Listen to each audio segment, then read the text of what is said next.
MIM MLA Majid హుస్సేన్పై రాజాసింగ్ ఆగ్రహాన్ని వ్యక్తం చేశారు. ఆవుల అక్రమ రవాణాను అడ్డుకుంటున్న వారిపై మాజిద్ హుస్సేన్ దాడి చేయడం రాజాసింగ్ ఆగ్రహాన్ని వ్యక్తం చేస్తున్నారు. అత్తపూర్ ఘటనలో ఎమ్మెల్యే లారీని తీసుకువెళ్లడం ఎంతవరకు కరెక్ట్ అని ప్రశ్నిస్తూ ఉన్నారు రాజాసింగ్. చట్టం అందరికీ ఒకేలా ఉండాలంటున్నారు ఆయన. హిందువులైనా ఎంఐఎం నాయకులైనా ఒకే చట్టం అంటూ రాజాసింగ్ చెప్పుకొచ్చారు. ఆవుల అక్రమ రవాణా చేస్తున్న వాళ్లపై చర్యలు తీసుకోవాలని చెప్పుకొచ్చారు రాజాసింగ్. పోలీసులు రాజకీయ ఒత్తిడికి గురి కావద్దంటున్నారు. హిందువులపై మాత్రమే చర్యలు తీసుకుంటే ప్రజల్లో అనుమానాలు వస్తాయంటున్నారు రాజాసింగ్. గోమాతను కాపాడాలని చెప్పే ప్రభుత్వం అక్రమ రవాణాను ఎందుకు ఆపడం లేదని ప్రజలు ప్రశ్నిస్తున్నారని చెప్పుకొచ్చారు రాజాసింగ్. చట్టాన్ని ఉల్లంఘించిన వారిపై కఠిన చర్యలు తీసుకోవాలంటున్నారు రాజాసింగ్. అత్తాపూర్ ఘటనపై డీజీపీ రియాక్ట్ అవ్వాలంటూ కూడా చెప్పుకొచ్చారు. ఈ నేపథ్యంలో రాజాసింగ్ ముందేమన్నారో చూద్దాం.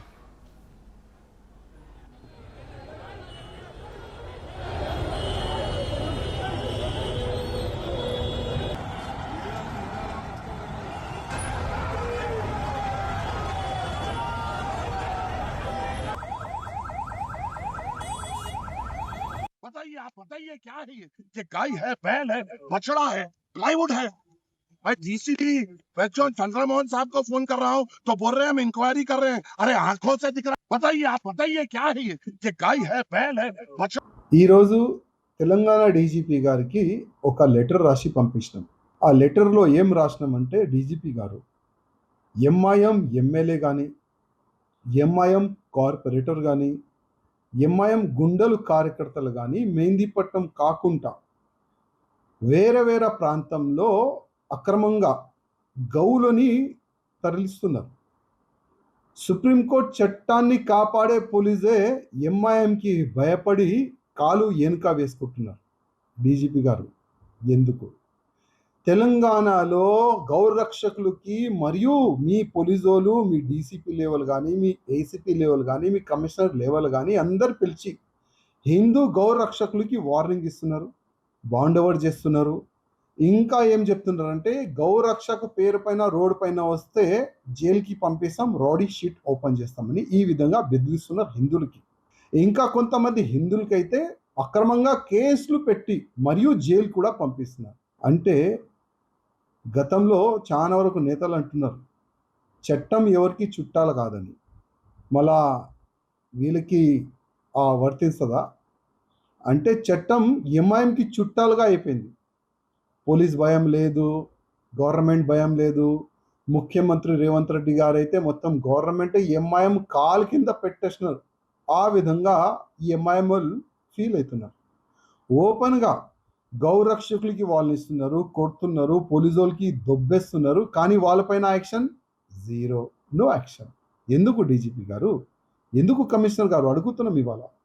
ఇవాళ ఈ బక్రీద్ పండగ మంచిగా జరుపుకోండి, ఎట్లాంటి కూడా అభ్యంతరం లేదు. కానీ ఇదే బక్రీద్ పండగలో మా ఆవు తల్లిని నరుకుతాం, ఆవు తల్లి పిల్లల్ని నరుకుతాం అంటే ఎట్లా డీజీపీ గారు? ఇవాళ మాకు మీ ఆఫీసర్లు ఫోన్ చేసి చెప్తారు, ఈ బక్రీద్ పండగకి ఎట్లాంటి కూడా కమ్యూనల్ వైలెన్స్ కాకుండా కొద్ది చూడండి. తెలంగాణ మనది, లా అండ్ ఆర్డర్ మెయింటైన్ చేసే మన అందరిది బాధ్యత. మీరు కూడా ఒక ప్రజా నాయకులు. ఆ విధంగా డైలాగులు పోలీసు వాళ్ళు కొడుతున్నారు. మళ్ళీ అదే మీకు అడుగుతున్నాం, మేము రెడీ. మేము ఎప్పుడు కూడా కమ్యూనల్ వైలెన్స్ కావద్దు, తెలంగాణ లా అండ్ ఆర్డర్ కూడా మంచిగా ఉండాలి ఆలోచన మాలో ఉంటుంది. కానీ ఇదే ఈ ఎంఐఎం వాళ్ళు మరియు వీడియో పెడుతున్నారు. ఎంఐఎం ఎమ్మెల్సీ ఆవులని మొత్తం ఇక్కడ నుంచి అక్కడ వరకు ట్రాన్స్పోర్ట్ చేసుకుంటూ వీడియోలు పెడుతున్నారు. ఎంఐఎం కార్పొరేటర్ వీడియోలు పెడుతున్నారు. అంటే వాళ్ళకి ఏం చెప్పరా మీరు? ఎంఐఎం అంటే ఉచ్చనా మీకు? ఈ లాంగ్వేజ్ యూజ్ చేస్తే బాగుంటుంది. అందుకోసం రిక్వెస్ట్ చేస్తున్నా, లా అండ్ ఆర్డర్ అందరికీ ఒకటే సమానం ఉండాలి. సుప్రీంకోర్టు చట్టాన్ని కాపాడే బాధ్యత పోలీసు వాళ్ళకి ఉంటుంది. నేను రిక్వెస్ట్ చేస్తున్నా, ఈ బక్రీద్ పండగలో ఒక్క ఆవు కానీ, ఒక్క ఎద్దు కానీ, ఒక్క దూడ కూడా కట్ కాకుండా చూడండి. రిక్వెస్ట్ చేస్తున్నాం, దండం పెట్టి రిక్వెస్ట్ చేస్తున్నాం. లేకపోతే మాకు ఫ్రీడమ్ ఇవ్వండి. ఎక్కడ ఆవులు, ఎద్దులు, దొడలు ఉంటే అక్కడ గుసాంచనికి మాకు పర్మిషన్ ఇవ్వండి. మేము రెడీ ఉన్నాం, అన్నిటికీ రెడీ ఉన్నాం. కొట్టనికి రెడీ ఉన్నాం, జైలుకి పోనీకి రెడీ ఉన్నాం. ఎంఐఎం గుండెలకి కూడా ఏ విధంగా సమాధానం ఇవ్వాలి ఆ విధంగా ఆ స్టైల్లో సమాధానం ఇయ్యని కూడా మేము రెడీ ఉన్నాం. డీజీపీ గారు వన్ సైడ్ పనిచేస్తున్నారు, మీరు పోలీస్ కమిషనర్ గారు వన్ సైడ్ పనిచేస్తున్నారు, పోలీస్ డిపార్ట్మెంట్ వన్ సైడ్ పనిచేస్తున్నారు. చెక్ పోస్టులు కూడా షోప్డగా పెట్టినారు. అదే చెక్ పోస్ట్లో ఇదే ఎంఐఎంఓలు పోయి బలవంతంగా బండ్లు ట్రాన్స్పోర్ట్ చేస్తున్నారు. మొత్తం ఇక్కడ నుంచి ఆ ఏరియాకి మొత్తం ట్రాన్స్పోర్ట్ చేస్తున్నారు. డీజీపీ గారు రిక్వెస్ట్ చేస్తున్నాం, లా అండ్ ఆర్డర్ మంచిగా ఉండాలంటే కొద్దిగా ఈ ఎంఐఎం గుండల్ని జైలుకి వేయండి, లోపటేయండి. ఆ ఎంఐఎం ఎమ్మెల్యే పైన మీరు ఏం యాక్షన్ తీసుకున్నారు అది కూడా తెలంగాణ ప్రజలు ముందు పెట్టే బాధ్యత మీకు ఉంటుంది. ఈరోజు తెలంగాణ డీజీపీ గారికి ఒక లెటర్ రాసి పంపించినాం. ఆ లెటర్లో ఏం రాసినామంటే, డీజీపీ గారు ఎంఐఎం ఎమ్మెల్యే కానీ, ఎంఐఎం కార్పొరేటర్ కానీ, ఎంఐఎం గుండెలు రైట్, అది ఎమ్మెల్యే రాజా సింగ్ సంచలన వ్యాఖ్యలు చేశారు. అత్తాపూర్ ఘటనపై డీజీపీ రియాక్ట్ కావాలంటూ ఇన్ఫ్యాక్ట్ పోలీసు శాఖకు లెటర్ రాశానంటూ కూడా రాజాసింగ్ చెప్పుకొచ్చారు. ప్రస్తుతం దీని మీద ఒక్క మాటలో చెప్పాలంటే అగ్గి రాజుకుంది. ఎంఐఎం ఎమ్మెల్యే మాజిద్ హుస్సేన్పై రాజాసింగ్ ఫైర్ అవుతున్నారు. ఆవుల అక్రమ రవాణాను అడ్డుకుంటున్న వారిపై మాజిద్ హుస్సేన్ దాడి చేయడంపై ఆగ్రహం వ్యక్తం చేస్తున్నారు రాజాసింగ్. అత్తాపూర్ ఘటనలో ఎమ్మెల్యే లారీని తీసుకువెళ్లడం ఎంతవరకు కరెక్ట్ అంటూ ప్రశ్నిస్తున్నారు. ఈ నేపథ్యంలో ఇదే అంశానికి సంబంధించి డీటెయిల్ ఇన్ఫర్మేషన్ తెలుసుకుందాం. మా ప్రతినిధి శ్రీధర్ అప్డేట్స్ అందించేందుకు సిద్ధంగా ఉన్నారు. శ్రీధర్, ఇటు రాజాసింగ్ ఇచ్చిన స్టేట్మెంట్ ప్రకారం చూసుకుంటే కనుక నేరుగా యాక్షన్లోకి దిగబోతున్నాను అని అర్థం వచ్చేలా ఉంది. రాజాసింగ్ యాక్షన్ ఇంటికి ఇక్కడి నుంచి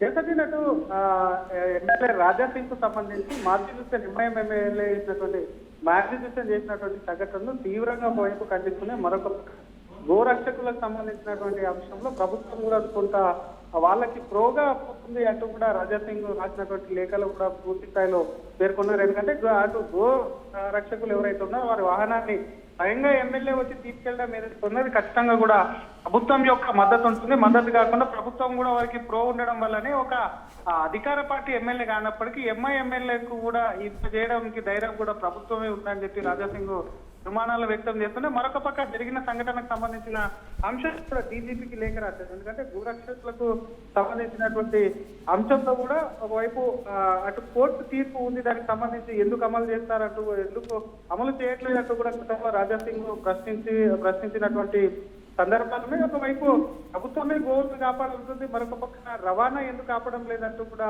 ప్రశ్నిస్తున్నారు. చేసినటువంటి తనిఖీలు ఏవైతే ఉంటాయో సచిన్ వాటికి సంబంధించి కూడా ఒకవైపు అటు కొంత చూసి చూడనట్టు కూడా తనిఖీలు చేస్తుంటాడు, మీద కూడా తనిఖీలు చేసి పంపిస్తుంటారని చెప్పి కూడా రాజాసింగ్ పూర్తి స్థాయిలో పేర్కొన్నారు. మరొక పక్క అదే లేఖలో కూడా క్లియర్ గా తెలుస్తుంది. ఎందుకంటే హిందూ అయినా ముస్లిం అయినా అందరినీ ఒకే విధంగా చూడాలని చెప్పి రాజాసింగ్ క్లియర్ గా అంటే మొన్న రాత్రి జరిగినటువంటి గోరక్షకులకు సంబంధించి అటు వాహనాన్ని అడ్డుకునేందుకు రోడ్డు మీద పెట్టారు. ఎమ్మెల్యే నేరుగా అటు మాజీ దర్శన్ కూడా లోకల్ ఉన్నటువంటి ఎమ్మెల్యే అటు నాపల్లి ఎమ్మెల్యే అక్కడికి చేరుకున్న సంఘటనకు జరిగినటువంటి దాన్ని కూడా రోడ్డు మీద జరిగినటువంటి హంగామా ఏదైతే ఉందో ఆయనకు కొంత నెటిజన్ల నుంచి కూడా ఫైర్ అవుతున్నటువంటి సిచ్యువేషన్, కొంత ఆయనకు ఫైర్ అవుతున్నటువంటి సిచ్యువేషన్. మరొక పక్క రాజాసింగ్ ఎందుకంటే ఎమ్మెల్యేకి సంబంధించి ఇంత చేస్తున్నా కూడా పోలీస్ పూర్తి స్థాయిలో కొంత సహకారం ఉందనడానికి అయితే ఏదైతే ఉందో అది ఖచ్చితంగా ఇది ఒక ఘటన కాదు కాబట్టి అట్లాంటి ఎమ్మెల్యేలకు ప్రోత్సాహం ఉండదు, అందరికీ ఒకే విధంగా న్యాయం ఉన్నది ఏదైతే ఉందో రాజాసింగ్ లేఖ రాయడం కాకుండా కొంత ముందుకెళ్లేటువంటి అవకాశం కూడా ఉంది. ఎందుకంటే అటు చూద్దాం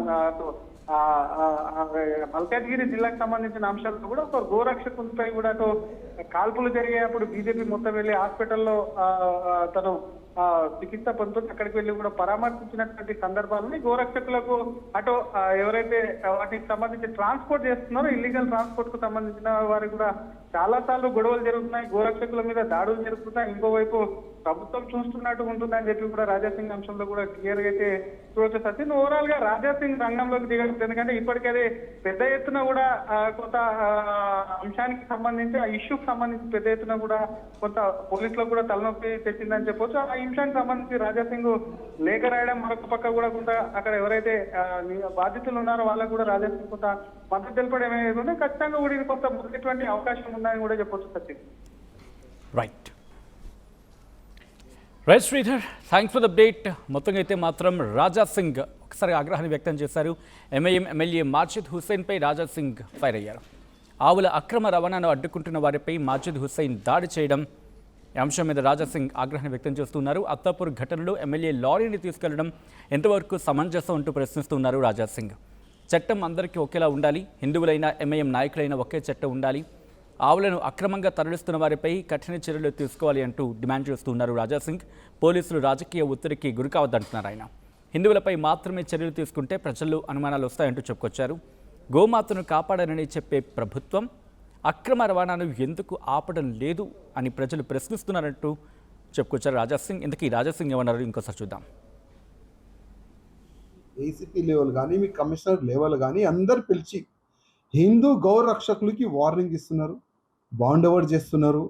ఇంకా ఏం చెప్తున్నారంటే గౌ రక్షకు పేరు పైన రోడ్డు పైన వస్తే జైలుకి పంపిస్తాం, రౌడీ షీట్ ఓపెన్ చేస్తామని ఈ విధంగా బెదిరిస్తున్నారు హిందువులకి. ఇంకా కొంతమంది హిందువులకైతే అక్రమంగా కేసులు పెట్టి మరియు జైలు కూడా పంపిస్తున్నారు. అంటే గతంలో చాలా వరకు నేతలు అంటున్నారు చట్టం ఎవరికి చుట్టాలు కాదని. మళ్ళా వీళ్ళకి వర్తిస్తుందా అంటే చట్టం ఎంఐఎంకి చుట్టాలుగా అయిపోయింది. పోలీస్ భయం లేదు, గవర్నమెంట్ భయం లేదు. ముఖ్యమంత్రి రేవంత్ రెడ్డి గారు అయితే మొత్తం గవర్నమెంట్ ఎంఐఎం కాలు కింద పెట్టేసినారు. ఆ విధంగా ఈ ఎంఐఎం వాళ్ళు ఫీల్ అవుతున్నారు. ఓపెన్గా గౌరక్షకులకి వాళ్ళు ఇస్తున్నారు, కొడుతున్నారు, పోలీసు వాళ్ళకి దొబ్బేస్తున్నారు. కానీ వాళ్ళపైన యాక్షన్ జీరో, నో యాక్షన్. ఎందుకు డీజీపీ గారు, ఎందుకు కమిషనర్ గారు అడుగుతున్నాం. ఇవాళ ఈ బక్రీద్ పండగ మంచిగా జరుపుకోండి, ఎట్లాంటి కూడా అభ్యంతరం లేదు. కానీ ఇదే బక్రీద్ పండగలో మా ఆవు తల్లిని నరుకుతాం, ఆవు తల్లి పిల్లల్ని నరుకుతాం అంటే ఎట్లా డీజీపీ గారు?